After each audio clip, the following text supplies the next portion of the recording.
Ahora sí. Hola, hola. Estaba esperando que fuera la 1 para iniciar la clase. Ya son la 1, así que iniciamos. Estoy compartiendo aquí la ruta, la carpeta compartida del curso. Y voy a reemplazar, para que sepan, este archivo generalidades que estaba por este generalidades 2021. Voy a moverlo a la carpeta perdón, a la carpeta para no generar confusión. Y agregué este otro, que también lo reemplacé, Meteorología parte 1, 2021, y este archivo, el número 2, es el que vamos a revisar hoy día y que ya habíamos empezado a verlo el martes pasado.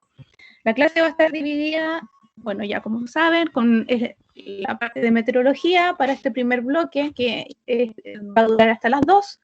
De ahí vamos a hacer una pausa de media hora y para seguir, si es que hubieran dudas de la tarea, que me imagino que sí hay. Si no hay dudas, seguimos con la materia, es decir, seguiríamos revisando este PDF.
Estoy tratando de compartir, ahí sí, creo, ahí sí. Ya, esta es yo lo voy a proyectar en PPT, pero ustedes tienen el PDF ahí en la ruta del curso. Está la presentación de generalidades, que solamente agregué esta lámina, la que estoy proyectando. El ciclo hidrológico o el ciclo del agua es un concepto más bien académico, una idealización, abstracción o modelo para describir la circulación del agua dentro del planeta Tierra. Y esa frase la saqué de la página ciclohidrológico.com, que él lo diría, que hay una página que se llama así. Y agregué la imagen de la derecha, que también es un esquema del ciclo hidrológico, pero tiene aquí un recuadro o un zoom, si ustedes quieren, a la parte del ciclo hidrológico que compone el ciclo de escorrentía. Esa es la única novedad de esta diapositiva nueva que les dejé. Hago la aclaración porque hay algunas sobre todo, como siempre somos las mujeres, que les gusta imprimir y qué sé yo, y si es que hicieron eso, esa es la única diapositiva nueva que hay en esa presentación.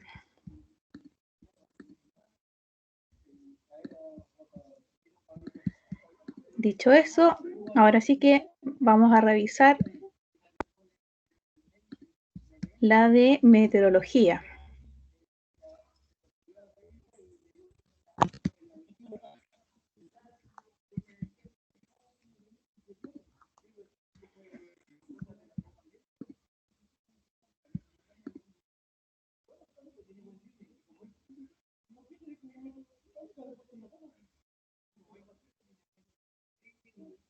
Ya, bueno, algunas láminas yo reordené, esta sí que está diferente, o sea, para los que tenían la versión anterior, les recomiendo que mejor sigan esta, porque la reordené y cambié algunas cosas.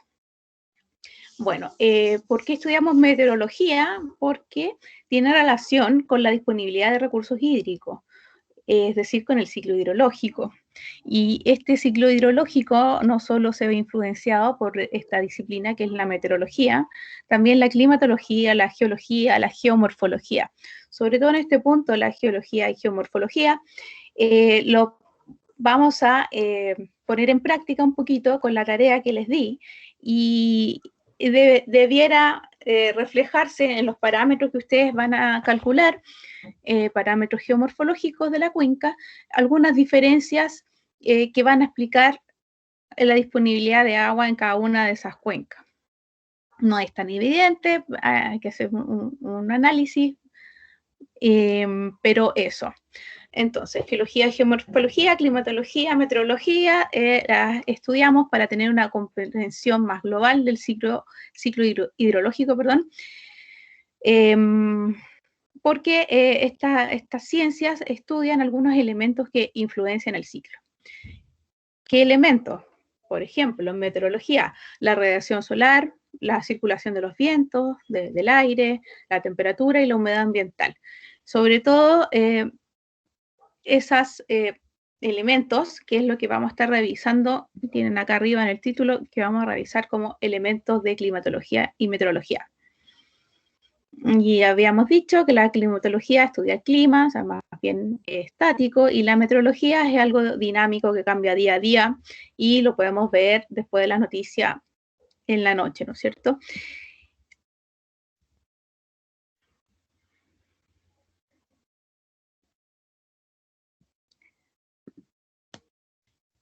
Ya, la siguiente lámina, a ver que no se ha cambiado, parece. No, no se cambia, ¿no es cierto? Seguimos la primera.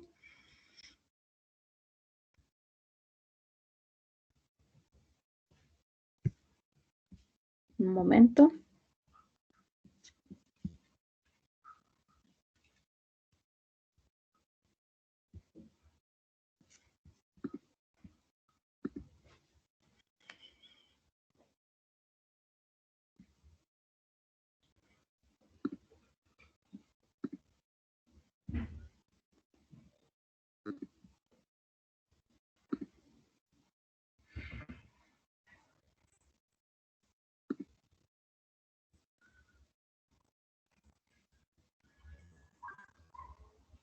Bueno, voy a tener que proyectar así, que es la vista de moderador.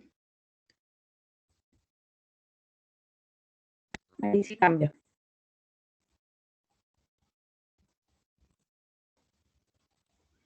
Ya, bueno, esta es la diapositiva que es... tampoco se ve el mouse. Ah, sí, ahí se ve. Bueno, esta es la diapositiva que estoy proyectando. Ahí pueden hacerle zoom, por favor. Creo que era control. Con control parece que se hace zoom a la pantalla. Sí, los que no ven bien.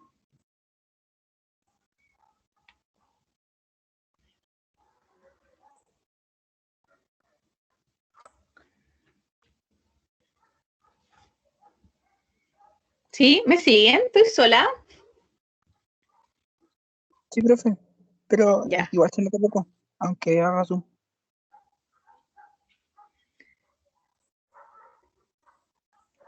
No la entendí. ¿Ve poco?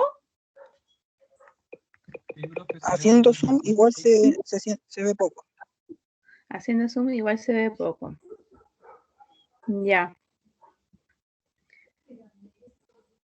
Bueno, a ver. Porque en realidad esta es la... A ver si yo puedo hacer zoom. Parece que no.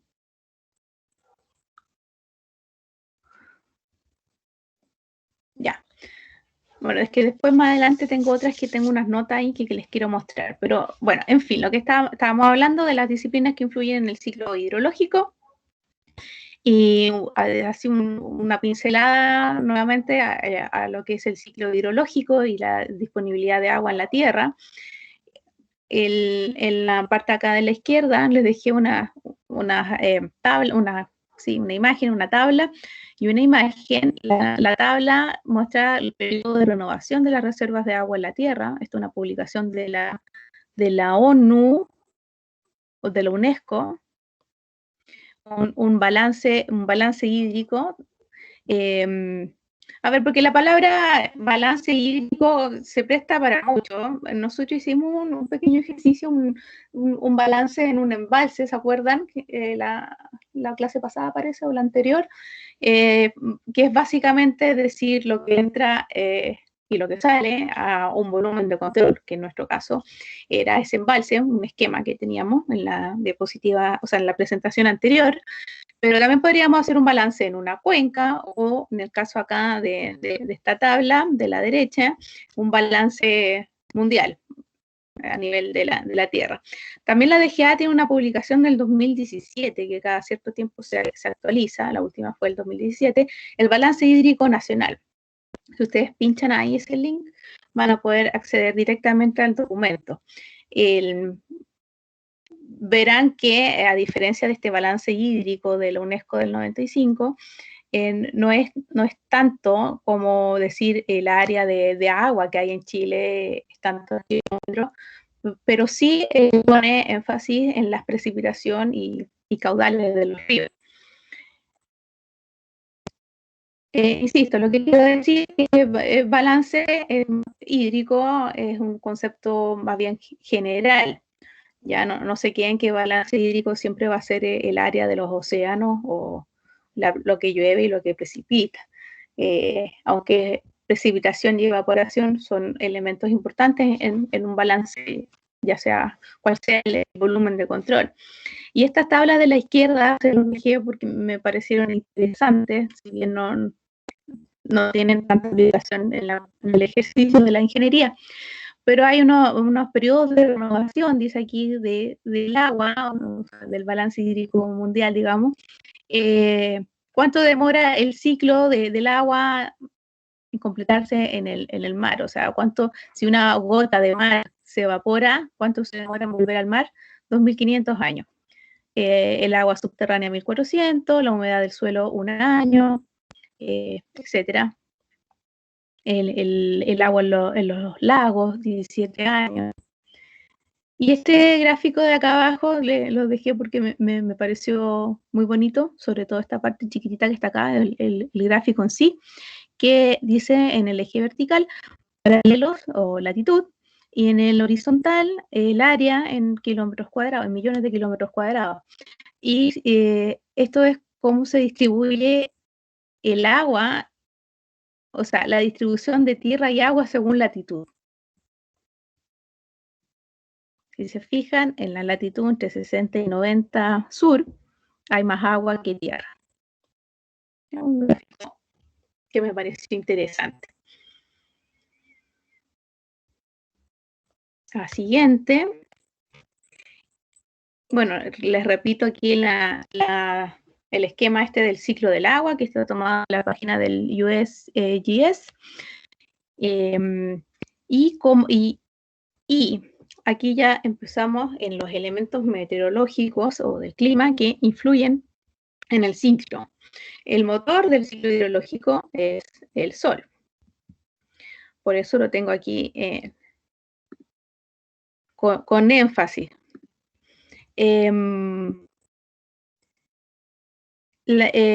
Aquí tengo un pequeño torpedo para que no se me olvide lo que les quiero decir. El sol, como les decía, o la energía solar es el motor del ciclo. Y acá la figura de abajo, una pequeña pincelada, un recordatorio a lo que es el espectro electromagnético de la luz. Y lo estudiamos porque la luz viene del sol, ¿no es cierto? ¿Y qué vemos en el espectro? Que la parte visible, bueno, es un rango en función de su longitud de onda, entre 400 y 700 nanómetros, y a menor longitud de onda, o sea, más hacia la izquierda del espectro, más energía.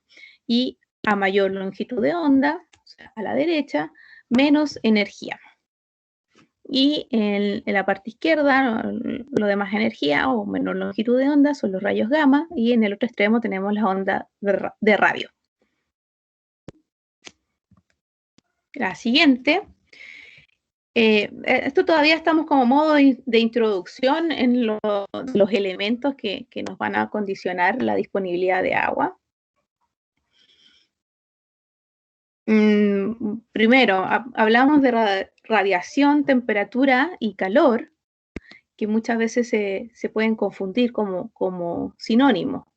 Por eso les tengo acá, digo que calor es energía que no es interna al cuerpo. Radiación es una transferencia de energía, o sea, pensemos como, yo me lo imagino como un flujo de energía. Y la temperatura ya es un concepto más bien termodinámico, que es la medición de la energía interna, o bien un nivel de agitación de las partículas al interior de un cuerpo, o la medición de la energía cinética de esas partículas. Y esa medición de energía cinética, si bien es a nivel micro, como puede ser una partícula, tiene resultados a nivel macro. Que otra cosa de acá, dice aquí cómo nos afecta la radiación solar. Sabemos que a mayor altura, menor temperatura, ¿sí o no? Si van, bueno, ustedes que están en Santiago, si van a Farellones, ¿hay más o menos temperatura que en Santiago Centro? Entonces, si hay menor temperatura, ¿por qué los que van a la nieve, por qué se queman si hay menor temperatura? Ya, bueno, eso está, en realidad no tiene nada que ver porque lo que nos quema es la radiación, no la temperatura. Entonces, y a mayor altura, si bien menor temperatura, pero mayor radiación.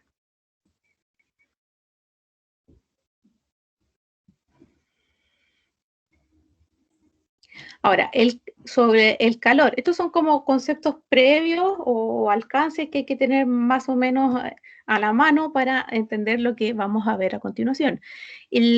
¿Cómo se transporta el calor? O sea, ¿cómo se transporta la energía en forma de calor?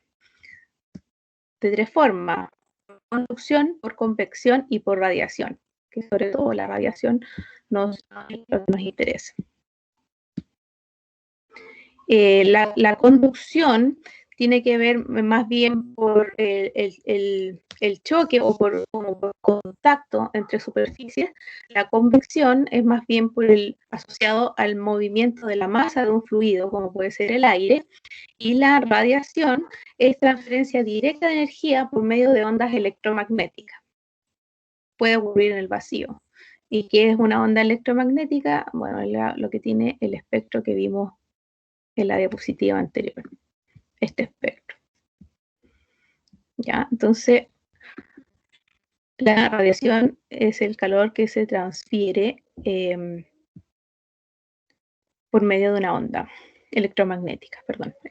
Saben ustedes que hay muchos tipos de ondas mecánicas, como pueden ser las olas, pero estamos hablando aquí de ondas electromagnéticas. ¿Qué otra cosa? Aspectos de energía interna. Tenemos el calor sensible. A este sí que lo quiero agrandar.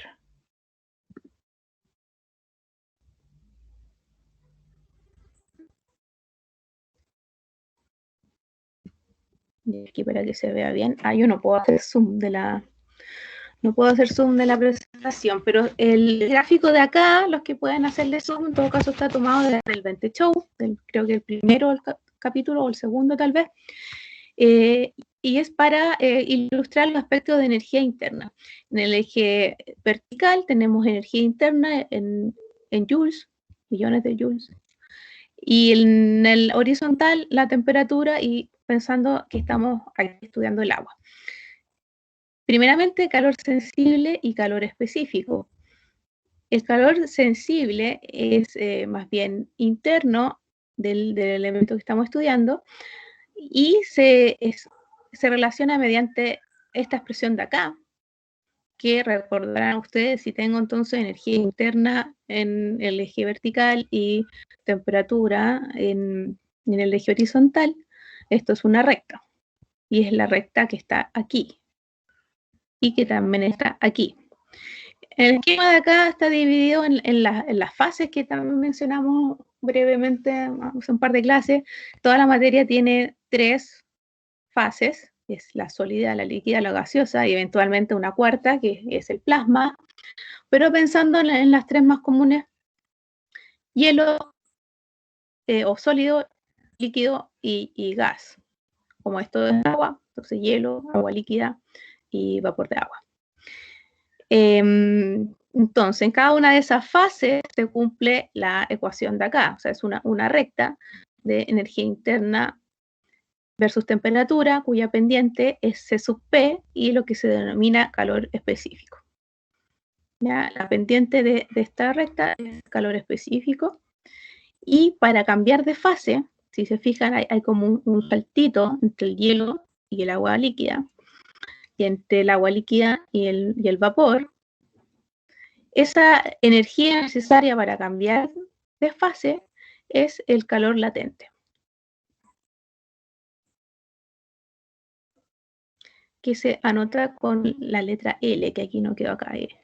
Entonces, para el calor latente de vaporización sería L sub P, y para el de fusión L sub F. Ahora, pensemos un poquito. Si yo quiero pasar de hielo a gas directamente, ¿cuánto calor necesito? ¿Cuánto calor latente necesitaría para pasar de hielo a gas, a vapor, de hielo a vapor de agua?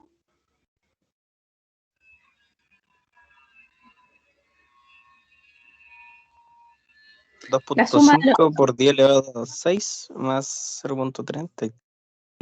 Sí, muy bien.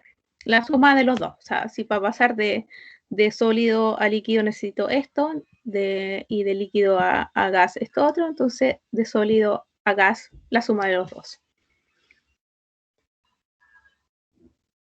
Ya. Voy a volver a la otra vista que me acomoda más que... Y otra cosa, porque hay menor temperatura en la exósfera si está más cerca del Sol que la troposfera. Dijimos que a mayor altura, menor temperatura. Porque en la exósfera, en la capa más externa de la Tierra, hay menos temperatura si está más cerca del Sol. Claro, es que a mayor altura, menor temperatura, pero en la troposfera, o sea, en la capa más cercana. Pero bueno, en la exósfera otro tema, hay unos gases ionizados, enrarecidos, entonces se comportan de manera extraña, o bien pasa en la exósfera, no hay nada, no hay partículas que agitar, y como la temperatura es una medición de agitación de partículas, si no hay partículas no hay nada que medir. Eso. Y esto otro que ya les dije, a mayor altura, menor temperatura, pero ¿por qué me quemo en la montaña? Bueno, por menor temperatura, pero mayor radiación, que es lo que quema. Típico en los, ¿cómo se llama? Estas cremas para el sol, protectores, contra los rayos UV, UVA, contra los rayos.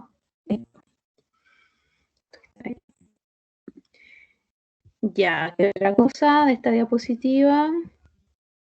Bueno, las tres maneras de transportar el calor, que ya lo vimos. El calor sensible, parte de la energía interna de la sustancia que es proporcional a su temperatura, según esta expresión de acá. Y el C, ¿por qué sub P?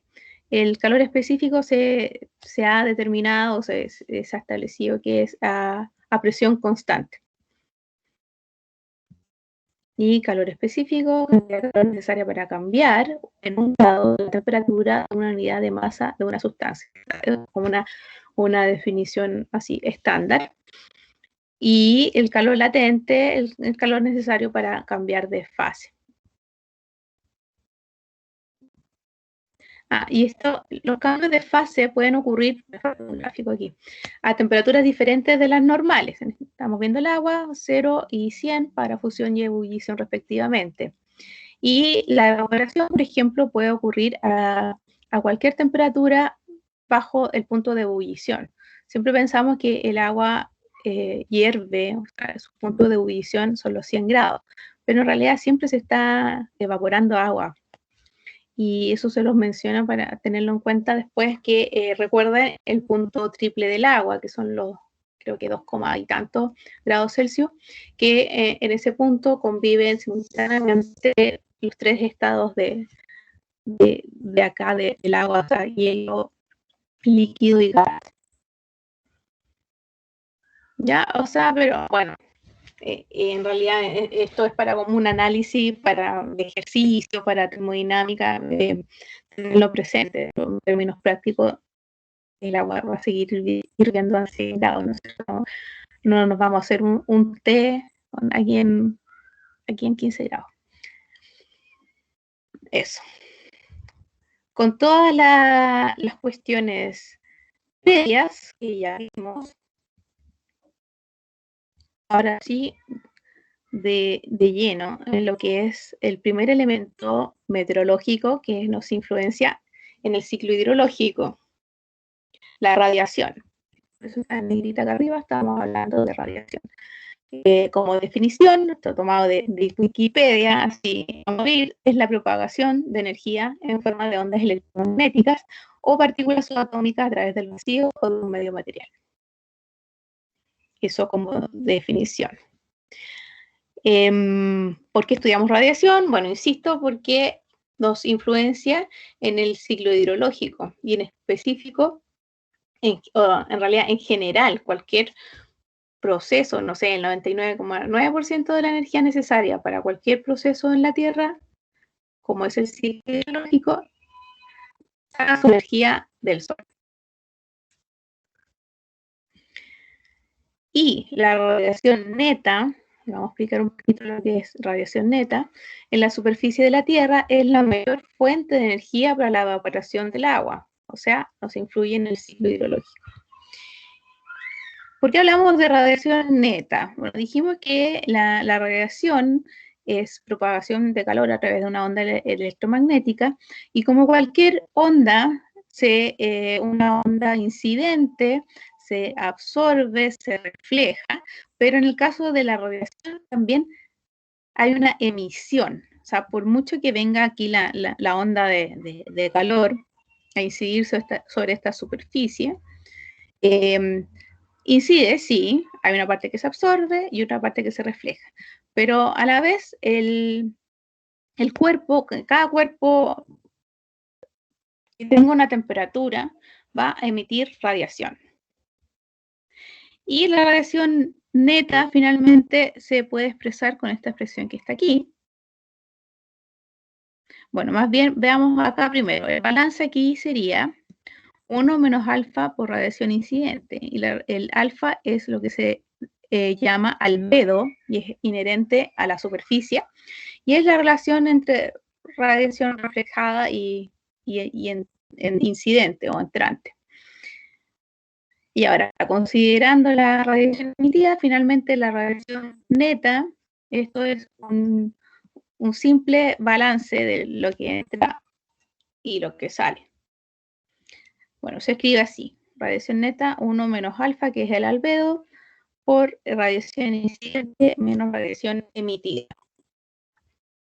Y en la parte de la derecha es un balance de la radiación en la superficie, más bien en la Tierra, tanto superficie, que puede ser océano y tierra en sí, pero también la atmósfera. Entonces, esto es como un balance de interacción entre espacio y planeta Tierra. Los números vamos a verlo en la siguiente, o en 2 diapositivas más. Hay varios modelos que tratan de cuantificar estos valores de cuánto es la radiación entrante, lo que se refleja, lo que absorbe la Tierra, lo que emite la Tierra. Si se fijan, este esquema de acá es lo mismo que el de la Tierra, pero aplicado a la Tierra y con más detalle.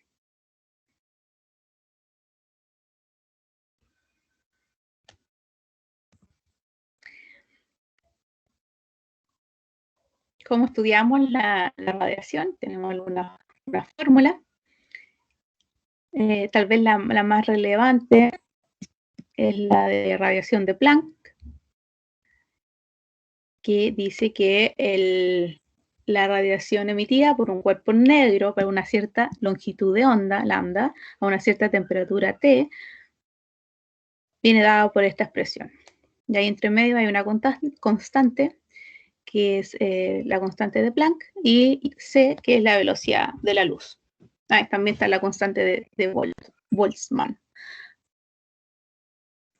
Y después vamos a ver en un gráfico la importancia de esto. Pero de momento quédense que con la ley de radiación de Planck estamos explicando esta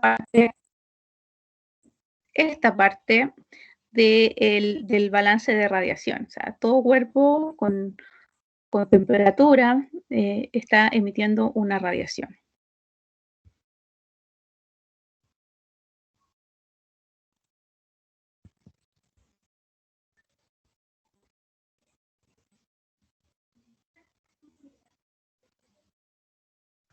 La ley de Wien y de Stefan Boltzmann, bueno, la dejo ahí para, en realidad debería haberla sacado porque la más importante es la ley de Planck. Pero leyes como de aspectos de aspectos cuánticos en verdad. Pero la más relevante es la de Planck para efectos nuestros. Entonces volvemos aquí por una parte al espectro electromagnético, esta imagen de acá. Vamos de nuevo de menor a mayor longitud de onda. No, al revés. De menor a la derecha a mayor longitud de onda. ¿Sí? Y entonces eso es inverso a la cantidad de energía. O sea, el espectro en la parte de acá, que está al revés que el espectro anterior, pero sabemos que aquí la ultravioleta tiene más energía que los infrarrojos y en el extremo acá están las ondas de radio con la mayor longitud de onda. El gráfico acá, que no es el gráfico, no el esquema, el gráfico es energía versus longitud de onda. Muestra, esto es como graficar la ecuación de Planck. Entonces hay la longitud de onda en el eje horizontal y vamos a graficar la energía de un cuerpo que está a 6000 grados Kelvin y otro cuerpo que está a 300 grados Kelvin.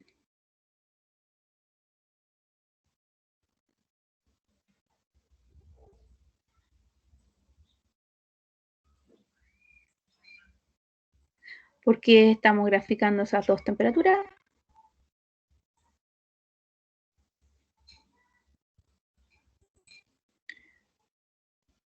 Porque los 6000 Kelvin es aproximadamente la temperatura del Sol y los 300 aproximadamente la temperatura promedio en la Tierra.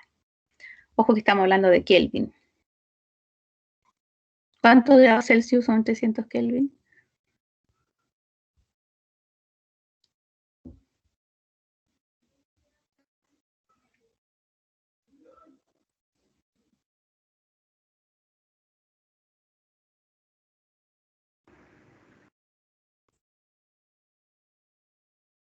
¿Eran 273 o 272? No, ¿verdad?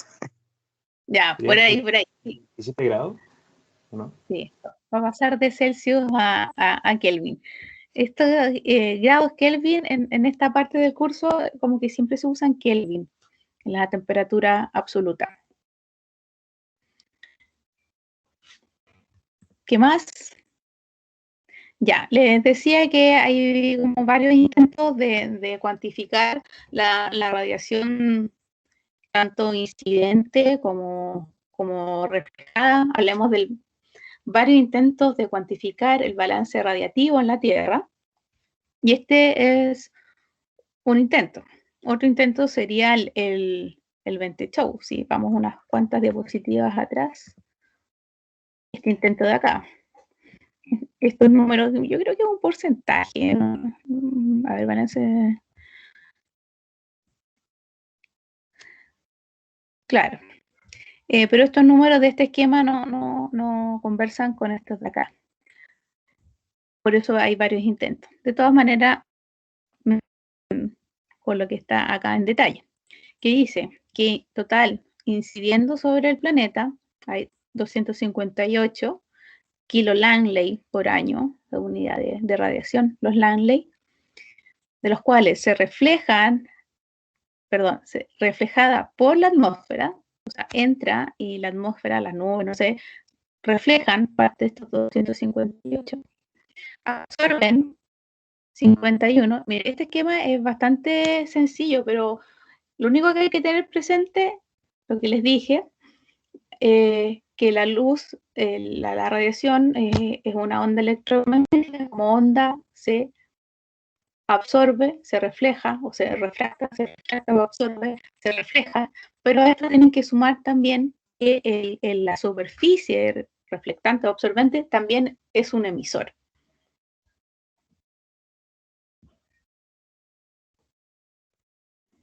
Ya, con eso en mente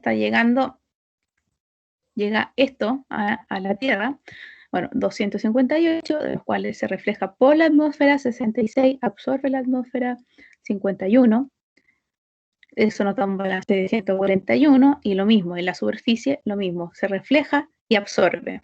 Y eso da un total de 178 kilolangley por año como absorción de radiación total del planeta. Por otra parte, la superficie también tiene su balance. Ojo aquí, onda corta y onda larga. Onda corta para la radiación solar y onda larga para la radiación terrestre. ¿Por qué? Bueno, devolvemos al gráfico de la diapositiva anterior, Estamos aquí, onda corta y onda larga. ¿Sí? La Tierra que está en promedio a 300 grados Kelvin o 20, ¿cuánto era? 27 Celsius. Sí, 27 grados. Ya, entonces en esa temperatura la emisión es más o menos así. Entonces si yo proyecto hasta una longitud de onda larga. Y lo contrario para el Sol. El Sol está más hacia la derecha, más al lado ultravioleta, entonces a una onda corta. Por eso se habla que la radiación solar de onda corta y la radiación terrestre de onda larga. O sea, siempre es onda larga para la Tierra, onda corta para el Sol. Bueno, lo mismo, la radiación emitida por la superficie terrestre es 294, de la cual llega emitida al espacio exterior, 22, absorbe la atmósfera. O sea, imagínense, está la Tierra aquí emitiendo esto, pasa por la atmósfera absorbe algo. Y finalmente, lo que emite por la atmósfera son 403, esto siempre en kilolangley por año, emitida al espacio exterior 156, absorbida por la superficie, esto, y emisión neta de la atmósfera 131, emisión neta de la superficie 47, 131 más 47, 178 kilolangley por año, perfecto, estamos en equilibrio con los otros 178 de la radiación solar de onda corta. O sea, en términos globales, estamos en equilibrio. Excelente. Ahora, ¿qué pasa si ahora me concentro solo en la atmósfera? La atmósfera está absorbiendo 51 kilolangley año, pero emite 131. O sea, se enfría a una tasa de 80 kilolangley por año. Por otra parte, la superficie está absorbiendo 127 y emitiendo 47. 127 menos 47, chuta, se está calentando a una tasa de 80 kilolangley por año.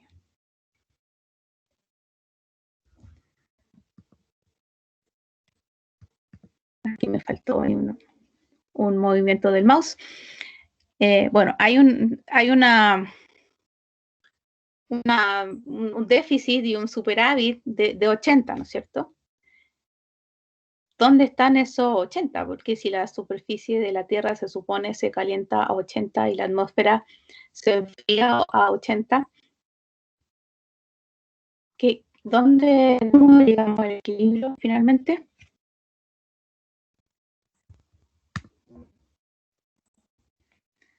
Todo gracias al agua.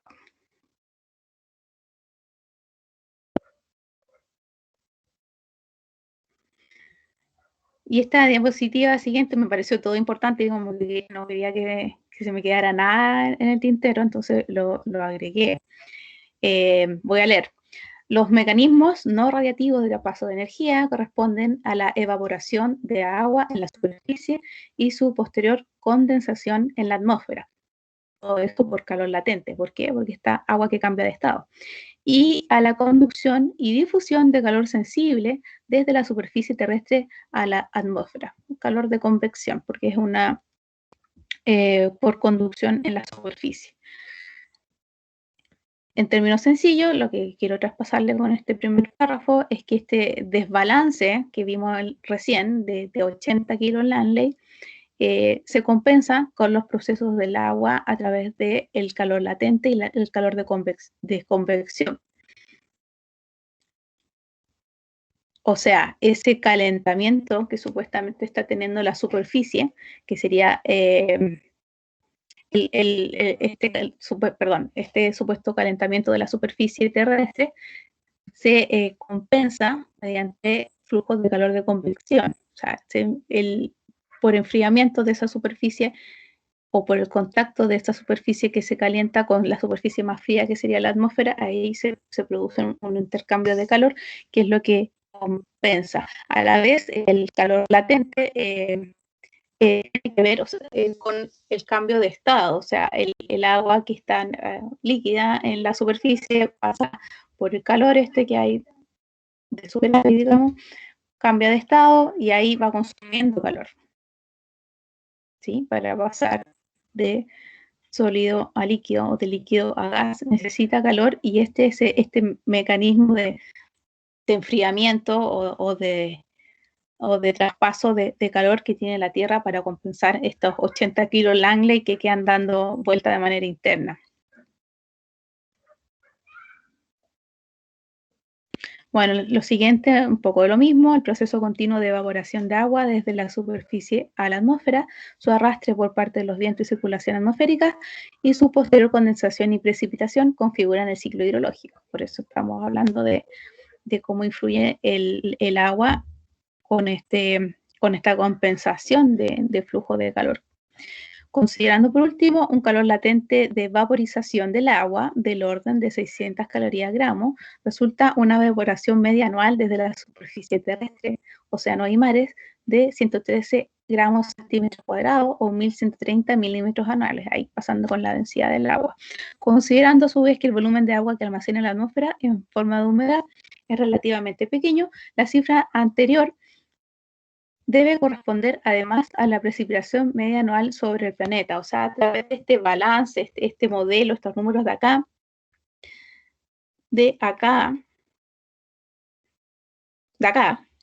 este balance radiativo a nivel global del planeta,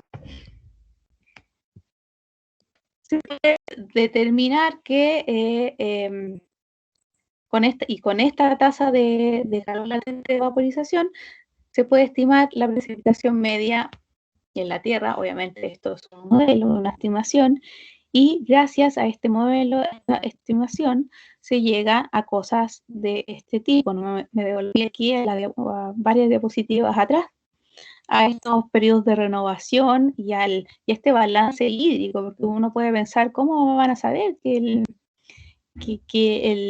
el área del océano es 178,7, que llueve tanto? Bueno, ahí tiene su base, este balance, este tipo de aproximaciones tienen su base en el balance radiativo.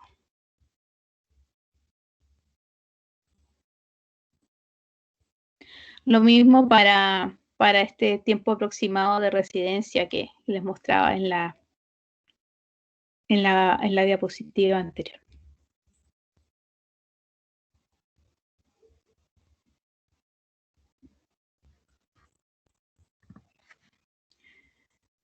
Bueno, ya que la radiación nos permite de tantas maravillas a nivel hidrológico, uy, estamos como casi en la hora, tantas maravillas a nivel hidrológico, entonces, ¿cómo la medimos? O sea, midámosla siempre, ¿no es cierto? Bueno, hay una serie de instrumentos que ustedes pueden buscar ahí después en internet si les interesa ver cómo es cada cosa, pero yo solamente les voy a mencionar el radiómetro neto. No les traje la foto, porque en realidad no encontré ni una foto buena, pero lo que hay detrás del radiómetro neto es este principio. O sea, se basa en este balance de radiación incidente, reflejada, absorbida y emitida. En este caso, por el instrumento, por el radiómetro neto, que consta de dos placas, una hacia arriba, hacia el aire, digamos, y otra hacia la superficie del terreno. Y esta sería la expresión que explica el funcionamiento del radiómetro neto.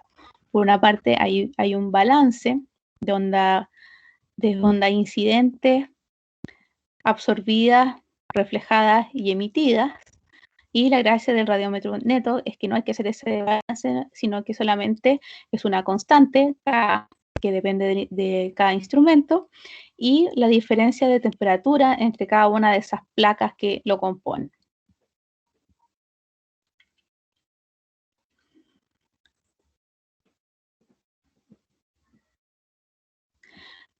Aquí en esta expresión que se habla de onda corta y de onda larga. Recuerden que onda corta, al menos para todo este tipo de ejercicio, cuando hablamos de radiación, nos referimos sí o sí a la radiación del Sol. Y la onda larga, entonces, a la de la Tierra o al objeto en cuestión. Lo mismo para la emitida, es de onda larga, emite radiación de onda larga, ¿sí? El objeto, a menos que estuviéramos hablando de otro Sol. Entonces, sería onda corta también. Ya, aquí tengo una duda con ese signo. Lo voy a, si alguien le da una vuelta a esta ecuación, me parece que sería menos. Lo dejé ahí marcado para revisarlo después en un ejercicio.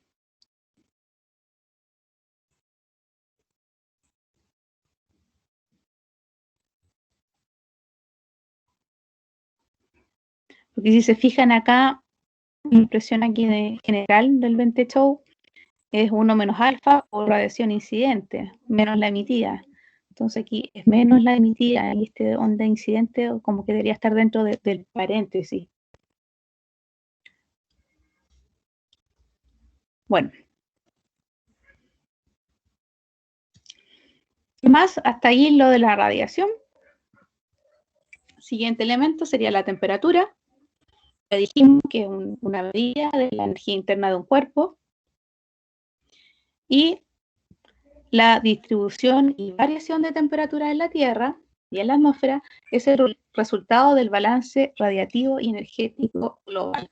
O sea, estos mismos desbalances internos son los que me van modificando la temperatura. O sea, lo que decía, si está la superficie de la Tierra está emitiendo y la atmósfera absorbiendo, ahí se producen unas distribuciones de temperatura por el movimiento también, por los flujos de calor, por conducción, por convección.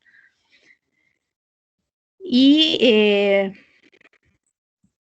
debido al déficit radiativo y en términos promedios y globales, las temperaturas disminuyen con la latitud y con la altura. Ya lo dije varias veces, mayor altura, menor temperatura, pero también con la latitud. ¿Y por qué? Por el déficit radiativo, y es que la incidencia no es igual en el Ecuador que en los polos. Eso en términos globales. Ahora en términos locales, acá, o sea, en regiones costeras y húmedas, por ejemplo, hay traspaso de calor en forma de calor latente. Hay traspaso de calor en forma de calor latente. ¿Se imaginan un poquito que en las regiones costeras hay más evaporación, por eso es húmeda, y al haber evaporación hay traspaso de calor latente de vaporización? Y esto hace que haya más uniformidad térmica en la superficie, o sea que la temperatura más o menos constante en la superficie, y una atenuación en la oscilación térmica. Eso sí lo saben, ¿sí? Es como geografía de segundo medio, típico que dicen que en las regiones costeras, debido al efecto regulador del mar, o sea, en este caso por la evaporación que se va a producir en el mar, hay menor oscilación térmica. Mientras que en regiones continentales y áridas, el calor se traspasa por convección, originando un mayor recalentamiento de la superficie y oscilación térmica. Bueno, aquí, norte de Chile, desierto de Atacama, mucho calor al interior, ¿no es cierto? Al interior. Y ¿qué pasa? Que en el día hay como 40 grados y en la noche 40 grados de oscilación térmica. Y por supuesto, mucho recalentamiento de la superficie, por algo es árido. Y en el último párrafo, que lo noté por si se me olvidaba decírselo, el déficit radiativo de la atmósfera se ve compensado por un traspaso de calor latente y calor de convección desde la superficie terrestre. Esto origina en general un aumento de temperatura en las capas más bajas y un gradual descenso de la temperatura con la altura. Entonces, esto es como un resumen de comentarios que ya les he hecho.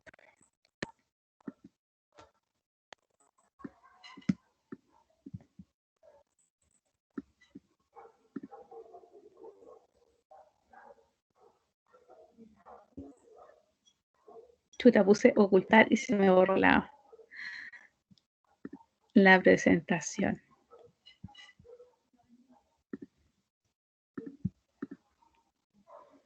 Ahí sí.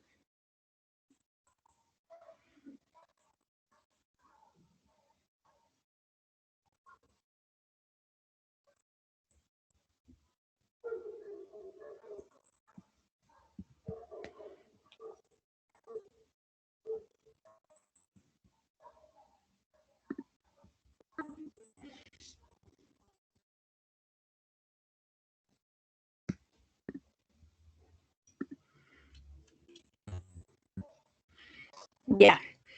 Entonces, como la temperatura hoy día son las 10 minutos. Ya, hemos dicho, o he dicho ya no sé cuántas veces, que la temperatura disminuye con la altura. Pensando al menos en la troposfera, que es la capa más interior de la atmósfera, cercana a la Tierra, y en realidad la troposfera es la única capa de interés hidrológico. Aquí es donde se producen todos los fenómenos climatológicos y meteorológicos. Pero se habla del gradiente vertical de temperatura en la atmósfera para decir que el gradiente es diferencia, ¿no es cierto? Que con la altura hay un cambio de temperatura en la atmósfera. Esta es la definición térmica de la atmósfera, así que es un término más elegante. Y como pueden ver, al menos la troposfera, que hasta llega aquí esta línea mágica, que son a los 10 kilómetros de altura, hay una disminución más bien constante. Después se mantiene en una primera parte de la estratosfera y después aumenta, después baja de nuevo y después vuelve a aumentar en la ionosfera. Si bien lo esperable es que en la troposfera la temperatura disminuye a una razón de entre 6 y 7 grados Celsius por kilómetro, pueden hacer el ejercicio y grafican cómo cambia la temperatura si partimos de 18 grados Celsius, a cuánto llegamos a los 10 kilómetros que tiene de espesor la troposfera, con esa razón o con esa pendiente de la curva. Sí les menciono un efecto, un fenómeno específico que es la inversión térmica. A veces lo dicen en las noticias, o sea, en el informe que viene después, y que es el aumento de la temperatura con la altura. Es un aumento local. lo esperable es que disminuya, ¿no es cierto? Y eso pasa de manera puntual, de manera local, por algún fenómeno de estabilidad atmosférica. ¿Ya? Y que puede ser, no sé, una lluvia inesperada.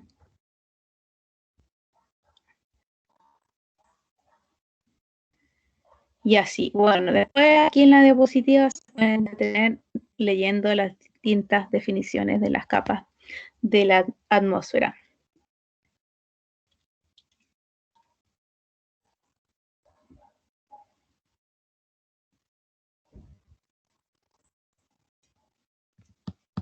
Y aquí está lo que les decía, en la estratosfera estamos, comillas, más cerca del Sol, que en realidad son 85 kilómetros, pero estamos a menos 80 grados, sube después en todo caso. Pero esta capa, la ionosfera o exósfera, le llaman también desde no sé qué kilometraje hacia afuera. Están los gases enrarecidos, se ionizan, ahí hay aumento de temperatura, pero en general las temperaturas son bajas porque no hay partículas que agitar. Y después vuelve a aumentar, eventualmente ya casi sin sentir el efecto de estos gases.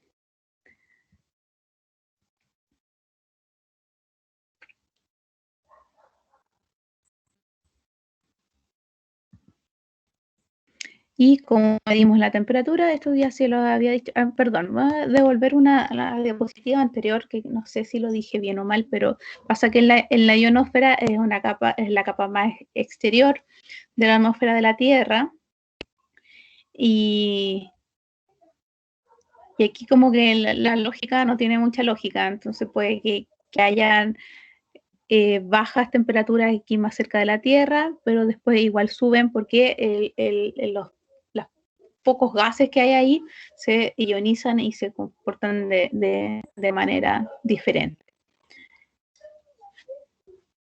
Ya. Ahora sí, la medición de la temperatura, al menos lo que es hidrología, se hace en estas casetas meteorológicas.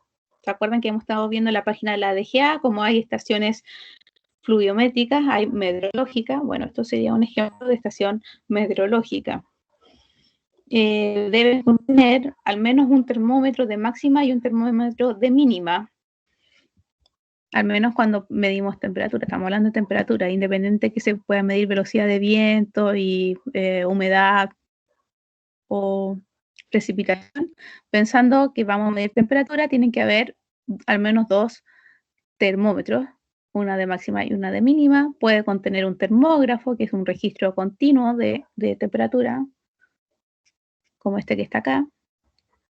Siempre que hablemos en hidrología de palabra grafo, que puede ser pluviógrafo o termógrafo, se refiere a un instrumento más o menos así, o sea, que es un registro continuo de la variable que estamos midiendo y de manera gráfica. ¿Qué quiero saber yo? La temperatura. ¿Cuál temperatura? ¿La máxima, la mínima, a las 7 de la mañana, a qué hora? La promedio. Y si tengo un termógrafo, lo que se hace es tomar la máxima, bueno, promediar entre la máxima, la mínima, la temperatura de las 8 de la mañana y la temperatura de las 4 de la tarde. Esto por convención. Si no tenemos un termógrafo, al menos vamos a tener la máxima y la mínima. Y ahí sacamos el promedio entre esas dos nomás. Eventualmente yo podría graficar este registro y, no sé, ajustar una función, también tener un promedio, pero se estila a tener un termógrafo, esta expresión que está acá, es común en hidrología para algunas variables, definir, vamos a medir la precipitación, ya, entonces siempre vamos a medir a las 4 de la tarde, por decir algo, ya, y siempre a las 4 de la tarde.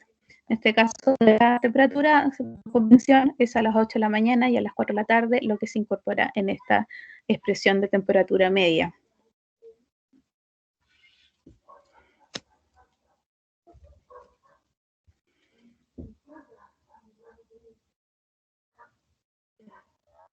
Sí, y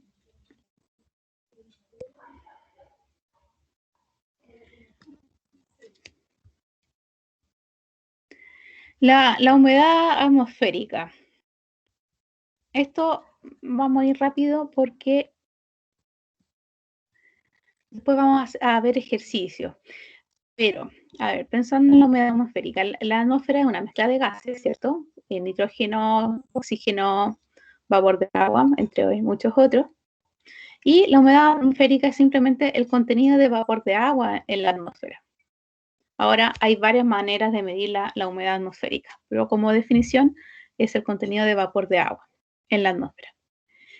Y interviene en el ciclo hidrológico, por algo la estamos estudiando, por ser el origen de la precipitación y porque también influye en la evaporación, ¿sí? O sea, si hay disponibilidad de agua, para que haya evaporación tiene que haber disponibilidad de agua, y esa disponibilidad de agua tiene que ver con la humedad atmosférica, entre otras cosas.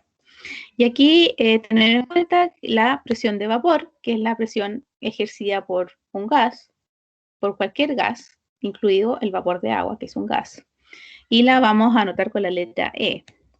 La presión de vapor de saturación es un concepto de la termodinámica y es la presión de vapor de un volumen de aire saturado. O sea, sigue siendo un gas, pero ahora está saturado. Y eso es la presión de vapor de saturación.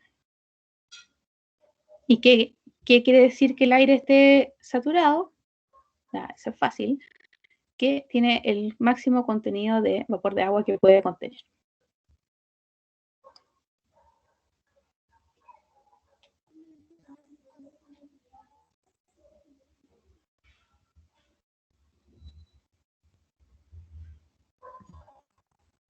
Una de las expresiones que vamos a necesitar para cuantificar la humedad atmosférica, se las presento.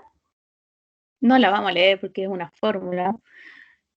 La ley de presiones parciales o la ley de Dalton, que básicamente es que la presión total de una mezcla de gases es la suma de la presión individual de cada uno de los gases. La ley de los gases perfectos, un clásico, P por B igual a nRT.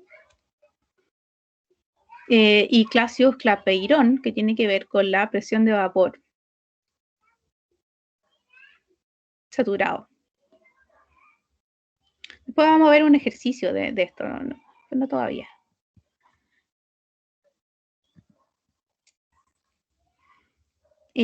Hablando de humedad, les dije que hay varias maneras de cuantificarla o de medirla. Está la humedad absoluta, que es la masa de vapor de agua contenida por unidad de volumen de aire, y que esta expresión que está aquí. La razón de mezcla, esto ya es más específico en meteorología, el cociente o la división entre la masa de vapor de agua y la masa de aire seco. M sub B de vapor, M sub D de dry seco. Se puede reescribir también como la densidad. La humedad específica, también un cociente entre la masa de vapor, M sub P, y la masa total del aire. Es decir, ¿qué es la masa total? La parte de vapor y la parte seca. Nuevamente sub D de seco, de dry. Y B de vapor. Eso no está en inglés. Ya, pero bueno, masa de vapor respecto a masa total. Y hay otra manera de escribir la humedad específica, como esta expresión que está acá, que la vamos a desarrollar cuando veamos la parte de ejercicio. La humedad relativa, esta sí la han escuchado, sí o sí en las noticias, es la relación entre presión de vapor actual y la presión de vapor de saturación a la misma temperatura. O sea, yo mido la presión que hay ahora y la comparo a cómo sería la presión saturada a esa misma temperatura.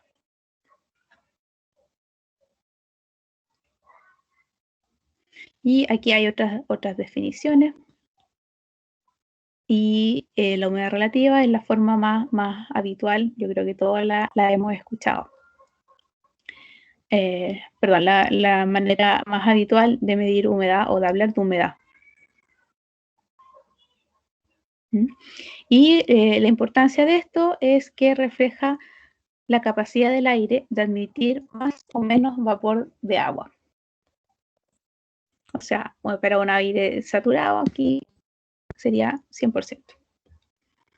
Y la temperatura a punto de rocío es la temperatura a la que habría que enfriar el aire manteniendo constante su presión de vapor hasta llegar a saturar el aire. Eso como definición del libro. Después cuando veamos los ejercicios espero que quede más claro. Si no les quedó claro con esa, les leo más abajo. El aire saturado tiene una temperatura de rocío igual a la temperatura real. También es una buena definición. Este es un valor que normalmente está tabulado, también se puede medir, pero está tabulado. Y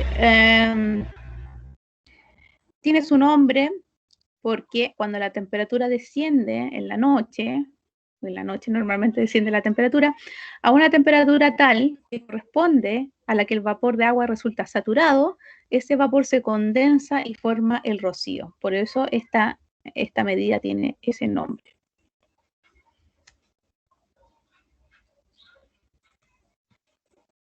Y como medimos la humedad atmosférica, bueno, hay una serie de instrumentos que pueden ustedes después estudiar si les interesa, pero yo les voy a mencionar el ciclómetro, que puede estar también en la caseta meteorológica que les mostraba para la medición de temperatura. Son dos termómetros, también uno de máxima, uno de mínima, y el de mínima puede pasar a ser el de bulbo húmedo, pensando en la caseta meteorológica que les mostré. Pero lo que hay detrás del ciclómetro son dos termómetros, uno de bulbo seco y uno de bulbo húmedo. ¿Qué pasa? El de bulbo húmedo se tapa la parte de mercurio. Estos son termómetros de mercurio que ustedes pueden tener en su casa. El de bulbo húmedo está tapado con una tela mojada. Y el del bulbo seco está a temperatura ambiente. Y la humedad relativa se calcula a partir de la diferencia o depresión, que le llaman, del bulbo húmedo, que es nada más que la diferencia de temperatura entre los dos termómetros. De manera más coloquial, uno mide la temperatura del aire y otro la temperatura del agua.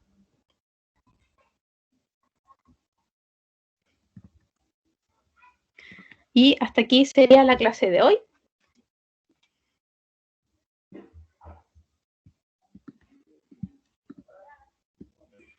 Hacemos una pausa. ¿Sí? ¿Esa la compartió por Drive? Sí.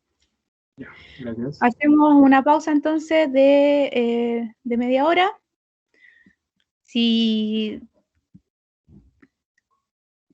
Para hacer preguntas sobre la tarea. Preguntas de todo tipo. Ya, profe, perfecto.